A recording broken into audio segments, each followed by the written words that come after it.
अच्छा, उसके बाद सबसे पहले हमारे पास ये क्वेश्चन नंबर 1 है। इसमें कहता है कि 1/3 ऑफ 10% ऑफ 120 इज़ 120 का हमने तीसरा हिस्सा मालूम करना है, जिसको कहेंगे हम 10%। ठीक है, तो सबसे पहले हम क्या करते हैं, हम क्वेश्चन लिखेंगे 120।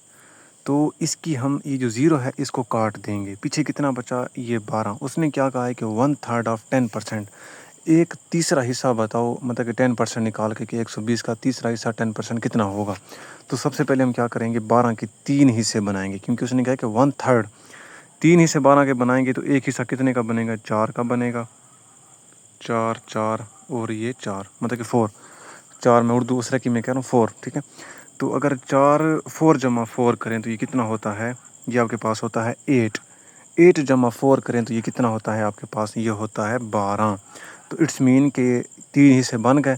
ठीक है, 4 जमा 4 8 और 4 जमा, मतलब कि 4 जमा 4 8 और 4 जमा 12। तो 12 बना कि नहीं बना, ठीक है, 3 हिस्से इसके बन गए। अब उसने कहा कि 1/3 जो तीसरा हिस्सा होगा वो बताना है। तीसरा हिस्सा कितने का होगा, वो होगा 4 का। ठीक है, एक हमने बताना है जस्ट। ठीक है, उसने कहा कि 1/3। तो जो चौथा हिस्सा है वो है 10, और इसका 10% भी 4 ही होगा 120 का। तो इस लिहाज से जो 4 है ये हमारे पास इसका राइट आंसर होगा। अच्छा, उसके बाद ये दूसरा क्वेश्चन है कि 1/3 ऑफ 10% ऑफ 90 इज़। पहले हमने 120 का जो था वो हमने तीसरा हिस्सा निकाला था, अब हम 90 का तीसरा हिस्सा निकालेंगे। अब यहाँ पे आपको एक चीज़ कन्फ्यूज़ कर रही होगी शायद पिछले क्वेश्चन में भी, कि 10% की क्या मतलब है। सबसे पहले हम 10% निकालते हैं। ठीक है, अब 90 है ना, उसने कहा है कि 90 का तीसरा हिस्सा कितना होगा। तो सबसे पहले हम 90 का जो है वो 10% निकालते हैं। 90 का 10% मैं आपको बहुत बड़ी बात बता रहा हूँ आज। किसी भी चीज़ का अगर 10% निकालना हो तो ये उसका सिंपल शॉर्टकट टोटका है एक। आपको पता है कि ज़ीरो के बाद एक हमारे पास डॉट होता है, मतलब कि जिसको हम फुल स्टॉप कहते हैं। ये ज़ीरो के बाद होता है, मैथ में ये रूल होता है। ठीक है, इसको हम कंसिडर करते हैं। इसको मैं यहाँ से ले के ज़ीरो के बाद रख देता हूँ इधर। ठीक है, तो ये ज़ीरो जो है मैं इसको काट देता हूँ। तो पीछे कितना बचा मेरे पास, पीछे बचा 9। तो 10% 90 का कितना होगा, वो होगा 9। अगर आप इसको गूगल से, चैटजीपीटी से या खुद इससे सर्च करके वो कैलकुलेटर से करेंगी तो 90 का 10% आपके पास आएगा 9। ठीक है, अब उसने कहा है कि 1/3, अब 9 का तीसरा हिस्सा हमने बताना है। तो इसके लिए भी हम वही काम करेंगे, इसके 3 हिस्से बना देंगे। एक हिस्सा इसका 3 का बनेगा, दूसरा हिस्सा 3 का, और तीसरा जो है वो 3। 3 जमा 3 6, 6 जमा 3 9। तो एक हिस्सा कितने का हुआ, वो हुआ 3 का। तो इस लिहाज से जो इसका राइट आंसर होगा वो होगा हमारे पास 3। ठीक है, जो इसका राइट आंसर होगा हमारे पास। उसके बाद ये क्वेश्चन नंबर 3 है हमारे पास। इसमें है क्वार्टर ऑफ 1/10 ऑफ 120। अब यहाँ पे जिक्र हुआ है क्वार्टर का। इससे पहले जो हमारे पास क्वेश्चन थे 2, उनमें था 1/3। ठीक है, उनमें जस्ट 1/3 का जिक्र हुआ था, यहाँ पे क्वार्टर का जिक्र नहीं हुआ था। तो आप सब सब लोगों ने अपनी फैमिली में एक बात सुनी होगी कि अक्सर आप लोगों के घर में ये चीज़ जिक्र होता होगा कि भाई इस कोई भी जैसे कि कुर्बानी होती है तो वहाँ पे कहते हैं कि इसके 4 हिस्से करने हैं। ठीक है, कुछ लोग कहते हैं कि भाई जो जायदाद होती हैं, जैसे ज़मीनें हैं, इसके चौथा हिस्सा जो है वो मतलब कि बेटियों का, और जो है वो बीवियों का, इनका होता है। बाकी 3 हिस्से भाइयों के होते हैं, 2 हिस्से। तो एक चौथाई हिस्सा आपने अक्सर इस बात का सुना होगा, तो आपके माइंड में शायद ये बात हो। तो आज इसका मैं आपको क्लियर करता हूँ कि ये क्या होती है और कैसे चौथा हिस्सा जो है मतलब कि 4th नंबर वाला हिस्सा कैसे निकालते हैं। तो यहाँ पे हुआ है क्वार्टर। जब क्वार्टर होगा तो उसके उसका मतलब होता है हमने 4 हिस्से करने हैं। पहले था 1/3, मतलब कि 3 करने थे। अब यहाँ पे था क्वार्टर, क्वार्टर के 4 हिस्से करने होते हैं। मतलब सबसे पहले हम करेंगे 120 है इसका, तो सबसे पहले हमने 10% निकालना है। 10% के लिए हम क्या करते हैं, सेम यहाँ पे ज़ीरो के बाद एक पॉइंट है, इसको हम यहाँ से ज़ीरो के बाद लेके आ जाएंगे। ठीक है, ये ज़ीरो कैंसिल हो जाएगी। तो पीछे कितने बचेगा, हमारे पास 12 बचेगा। तो मतलब कि जो 10% है वो हमारे पास 12 है। अब हमने करने हैं इसके 4 हिस्से 12 के। तो एक हिस्सा कितने का होगा, वो होगा हमारे पास 3 का। ठीक है, 2 3 और ये हमारे पास 4। ठीक है, अब इनको जमा करें, 3 जमा 3 ये होता है 6 जमा 3 ये होता है 9, और 9 जमा 3 करें तो ये होता है आपके पास 12 12। अब यहाँ पे जिक्र हुआ था क्वार्टर। तो क्वार्टर का मतलब होता है चौथाई हिस्सा, जो फोर्थ नंबर पे जो हिस्सा आता है, फोर्थ नंबर पे हिस्सा कौन सा होता है, वो आपके पास होता है 3 का। तो इस लिहाज से जो मतलब क्वार्टर ऑफ 1/10 ऑफ 120 होगा वो आपके पास 3 होगा, ठीक है, जो कि आपका राइट आंसर होगा। तो अब उम्मीद है कि आपको समझ आई होगी मेरी। ये बहुत आसान क्वेश्चन था, बहुत आसान कंसेप्ट था इसका, ठीक है।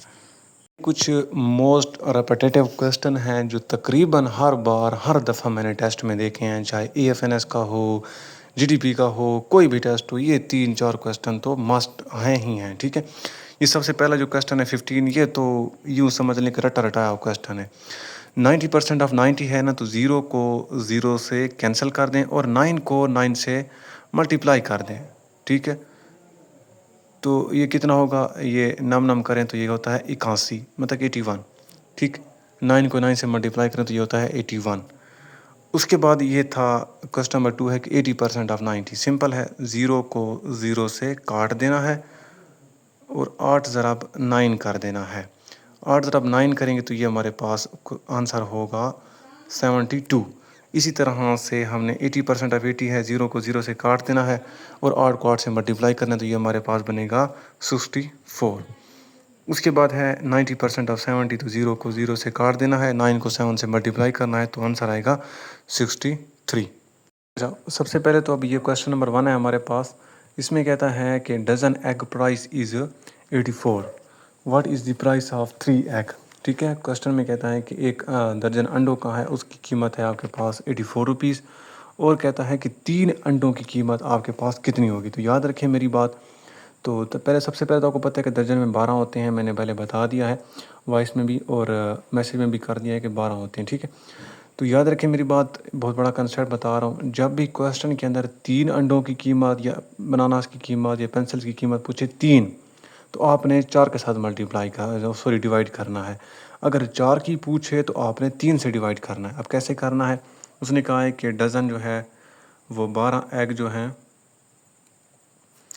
84 रुपीज़ के हैं, ठीक है। अब वो कहता है कि 3 की कितनी होगी, तो 3 की बजाय मैं यहाँ पे 4 लिखता हूँ, क्योंकि 3 का पूछेगा तो हमने 4 से करना है, 4 का पूछेगा तो हम 3 से करेंगे।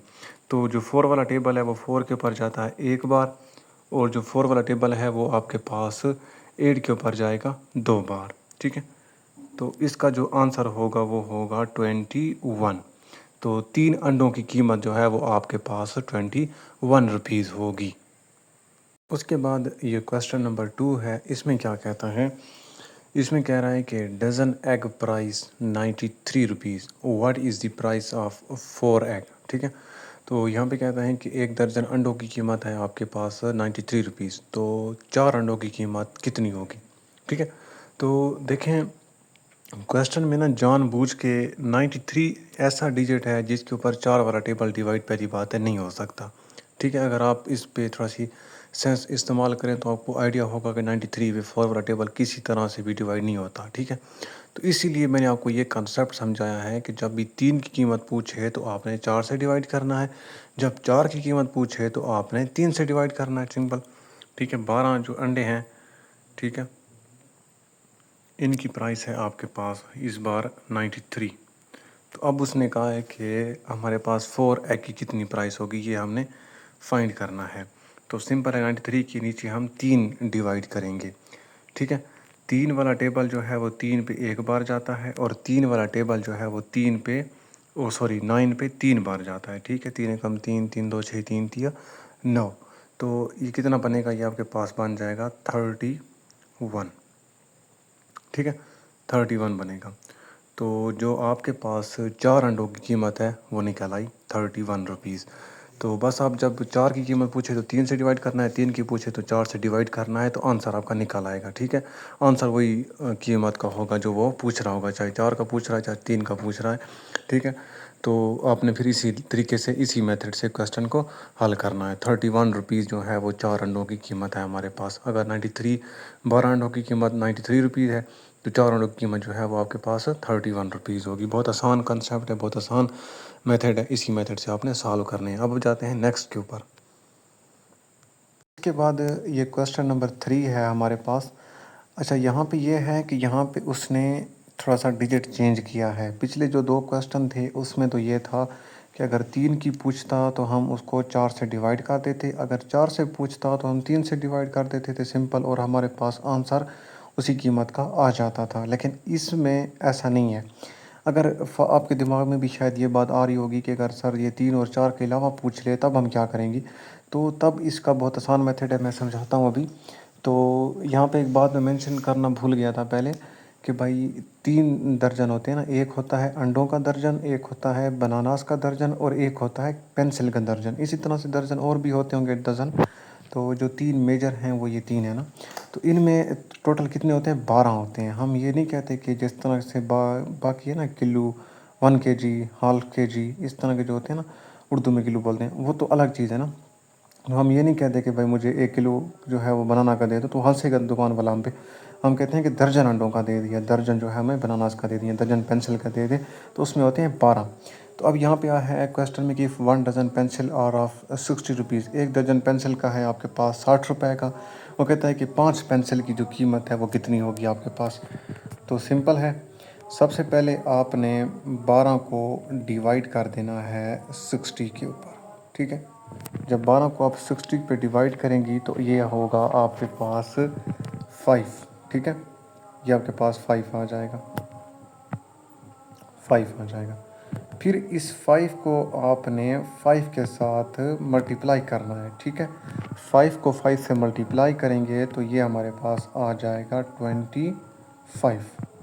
तो आसान है, 25 हमारा राइट आंसर होगा। जो 5 पेंसिल हैं उनकी कीमत हमारे पास 25 होगी। अगर 60 की, मतलब एक दर्जन जो है पेंसिल की 60 है, तो 5 कितनी होगी? तो 5 की हमारे पास 25 रुपए जो है वो कीमत होगी।